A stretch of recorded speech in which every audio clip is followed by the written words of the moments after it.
कहाँ भने होइन म यहाँ स्वर्गमा चिया साथी बाबामाथि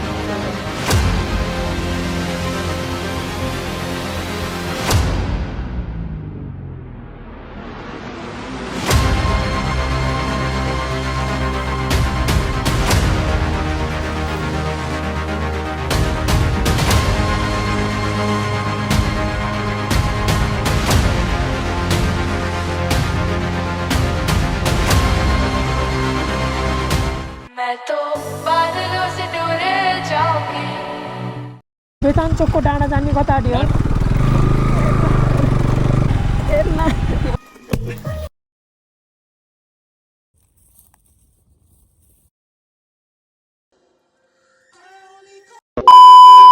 तो हेलो गाइस के छ त मेरो मुटुको टुक्रा वेलकम ब्याक छ त आजको नि नयाँ ब्रान्ड न्यू एपिसोडमा र आजको ब्रान्ड न्यू एपिसोड तपाईँलाई थाहा नै होला र अस्ति भर्खरै हिजो भर्खरै मैले भिडियो अपलोड गरेको थिएँ त्यो चाहिँ बेथानचोकको राइडको भिडियो र यो हो यहाँ माथि आएपछि त्यहाँ माथि टपसम्म जानेको भिडियो किनकि मसँग कति धेरै लामो भिडियो थियो यार हामी हिँडेको यस्तो हिजो पार हातमा सबैको हातमा एउटा दाउरा छ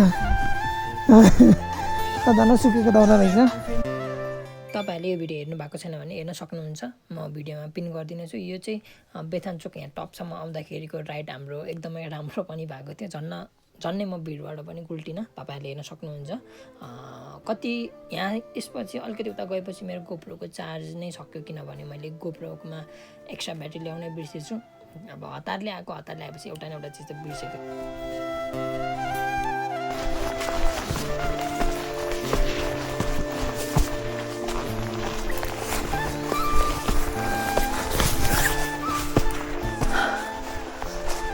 अरे किरा लाग्यो हेर्न जिउमा डेङ्गुमा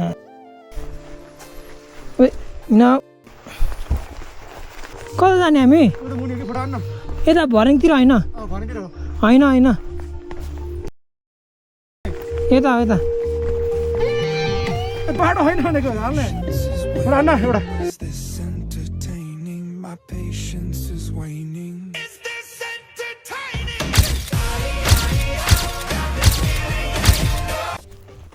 तपाईँलाई लाइक हान्नु भएको छैन भने लाइक हान्नु मलाई र प्लस सब्सक्राइब गर्नु भएको छैन भने सब्सक्राइब पनि गर्नु र नोटिफिकेसनको बेल आइकन पनि थिच्न नबिर्सिनु होला बाटो त जस मिस गेम फिनिस ओभरमा चिसो छ त जति नै माथि आयो जति नै हाइटमा आएपछि आफ्नो जति नै लुगा लगाए पनि त्यो आफूलाई थाहा हुने क्या अब हरियाली भएर हो कि क्या चिसो थियो कि एकदमै चिसो थियो यहाँनिर चाहिँ अब घाम नलाग्ने ठाउँ भएर पनि हो मैले चाहिँ माइक किन बन्द गरेको भने अब भिडियोको साउन्डहरू चाहिँ के साथीहरूले चाहिँ पछाडिबाट म्युजिक बजाइरहेको छ नि त अब कपिराइट लाग्यो भने त फेरि अलिकति डिस्क्लेमरहरू अलि धन्नै दिइरहनु पर्छ फेरि आफूलाई थाहा नभएको म्युजिक त्यहीमा तपाईँहरू पनि आउन सक्नुहुन्छ क्याम्पिङको लागि साथीहरूसँग र हाइकिङको लागि पनि एकदमै राम्रो ठाउँ छ सकेसम्म चाहिँ अब यहाँ तपाईँहरू आउनुहुन्छ भने चाहिँ यहाँनिर एकदमै पानी चाहिँ ल्याएर आउनु पानी चाहिँ एकदम इम्पोर्टेन्ट रोल छ यहाँनिर चाहिँ अब पसल भनेको यहाँनिर एउटा हजुरबाहरू आउनुहुन्छ ब्यागमा ल्याएर राख्नुहुन्छ तर खासै पानी हुँदैन सामानहरू चाहिँ अलिअलि पाउने चान्स हुन्छ शनिबारको दिन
बादलमाथि स्वर्गमा। तपाईँहरूलाई कस्तो लाग्यो त अघि भर्खरको एनिमेसन? अब एनिमेसन भन्नाले पनि अलिकति सिनेमेटिक हो र यदि तपाईँलाई राम्रो लागेको छैन भने पनि थाहा छैन मलाई कुरा, यति मिहिनेत गरेपछि लाइक त चाहिन्छ नै। यो तपाईँहरूले कहिले देख्नु भएको छ एउटै भिडियोमा मुन र सन एउटै फ्रेममा? म चाहिँ के प्रिफर गर्छु भने लाइफमा चाहिँ एकचोटि चाहिँ आउनै पर्छ यो बेतान चोकमा चाहिँ, बेतानको हेभेन डाँडामा एकदमै राम्रो भ्यूहरू देख्नुहुन्छ तपाईँहरू। क्याम्प सकेसम्म चाहिँ क्याम्पिङको लागि नै आउनु, 3000 फिटसम्मको छ यो हो मन्दिर जाने ठाउँ र यसपछि हेर्नु एकदमै राम्रो भ्यू छ, यो चाहिँ एकदमै स्वर्ग चाहिँ लाग्छ तपाईँलाई।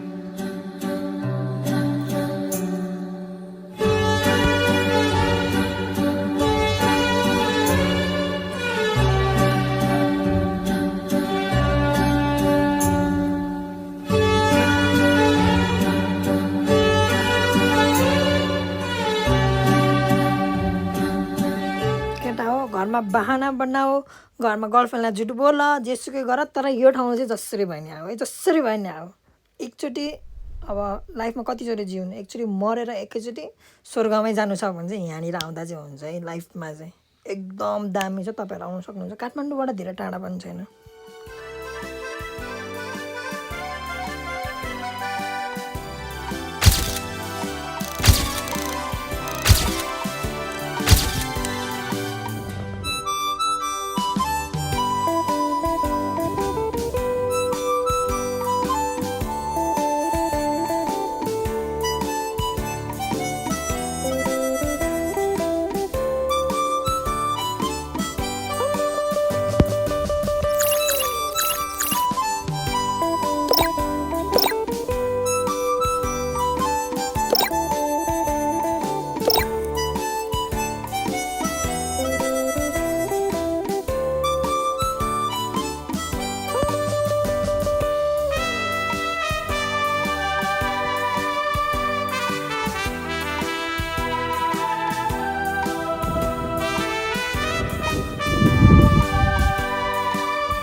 भ्यूहरू देखेर त खासै मलाई भोइस ओभर गरौँ जस्तो नि मन लागेको छ। क्या म्युजिकहरू खोज्नमा पनि यति धेरै टाइम लागेको छ।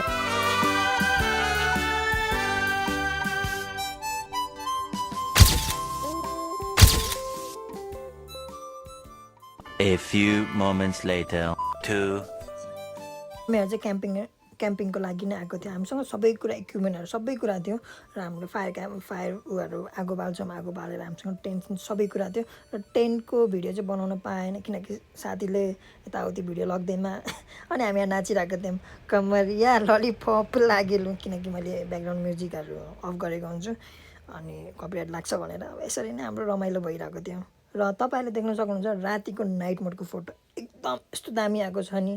हो तपाईँहरूलाई त्यो फोटो सायद एआई जेनेरेट जस्तो नै लाग्न सक्छ। अब त्यो चाहिँ एआई जेनेरेट होइन, म मेरो आफैले मेरो आफ्नै आइफोनबाट खिचेको।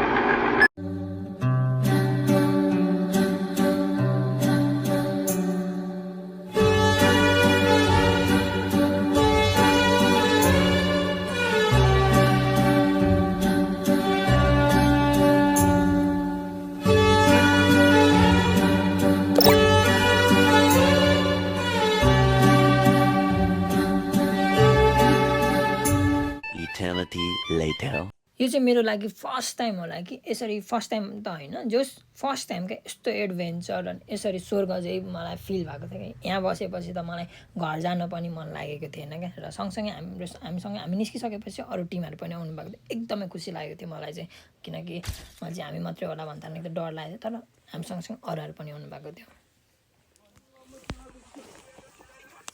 राति जति नै रमाइलो गऱ्यो पनि तर लास्टमा गएर भारी बोकेर अब तल झर्दाखेरि चाहिँ एकदमै खुट्टा कामिरहेको थियो, तर मजा आयो। अब लाइफमा चाहिँ एकचोटि चाहिँ आउनै पर्छ यो बेतान चोकमा चाहिँ। अब जिउँदै हुँदाखेरि नै स्वर्ग हेर्ने हो भने चाहिँ लाइफमा चाहिँ आउनै पर्छ र ओर्लिन जस्तो अरू केही होइन क्या, अलिकति गाह्रो। खुट्टा कामेर के गर्नु, मसँग चाहिँ निन्जा स्पिन थियो, त्यसलाई चाहिँ अब हुन्छ नि माइन्ड डाइभर्ट गर्नको लागि चाहिँ म चाहिँ अब खेल्दै हिँडिरहेको थिएँ।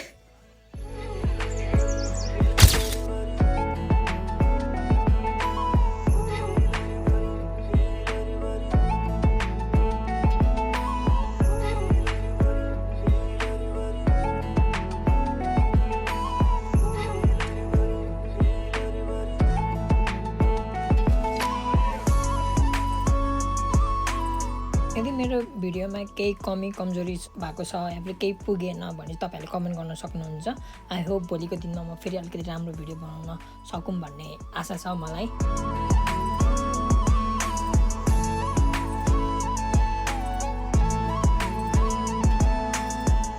Thank you for watching this video. यो फ्लावर चाहिँ हजुरहरूको लागि, मेरोबाट तर्फबाट चाहिँ हजुरहरूको लागि, सबैको लागि गिफ्ट।